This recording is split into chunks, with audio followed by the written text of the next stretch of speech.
hard as possible in one direction or the other with the intention of beating the defender off the dribble. You need to get the defender sliding hard to cut you off. Try to get the defender moving hard in the direction that you're going. Once their momentum shifts towards this direction, this is the perfect time to create that space. If the defender doesn't slide in front of you to cut you off, then you've got the defender beat going to the basket, and therefore don't need to retreat and create space. When you attack and get a defender's shoulders turned similar to this, they're pretty much at your mercy, whether you keep going or quickly stop and create space. The main thing here is that you attack, and attack hard. Go as far as you can off each attacking dribble.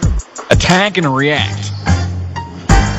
If you just step back without getting the defender moving, a good defender that is playing aggressively will be more likely to stay with you. Now, I'm not saying that this is the only time you can be effective in creating space. Sometimes I'll initially freeze a defender and then quickly step back to create space. It all depends on the situation, but the point remains. In order to be effective off the dribble, you need to be able to aggressively attack a defender, get his or her momentum moving in the direction that you're going, and be able to quickly step back and create space. Don't be afraid to make contact with the defender. Be strong and don't let them push you around. And remember, if they don't cut you off as you attack, then you've got the defender beat. Even if you've got the defender beat, but his or her momentum is going hard in the direction that you're attacking, you could have a wide open jumper instead of a heavily contested shot at the rim. In game situations, there's help defense, so you need to be able to quickly analyze the situation. There isn't just one way to do this. Attack and react. Now when you step back to create space, try to create a good amount of space between you and your defender. That means cover some ground as you retreat, and do it quick. Don't be taking little small steps unless you already have adequate spacing.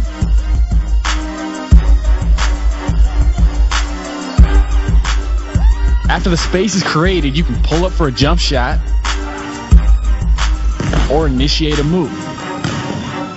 If the defender is coming towards you to close the space, you instantly have an advantage in attacking off the dribble.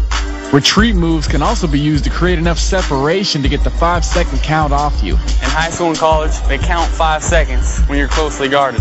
That's right, young soup.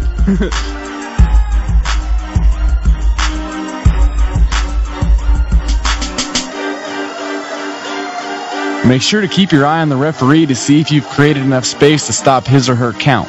This is important because some referees don't have a clue how far 5 feet of separation is.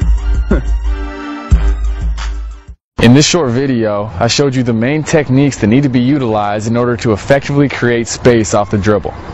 There are 8 specific dribble moves that can be used to create space, and each of these is detailed in step-by-step fashion on Super Moves Volume 1 and Volume 2, available at superhandles.com. You can also get on the full Super Handles program for your skill level, which will train you to break your defender down off the dribble.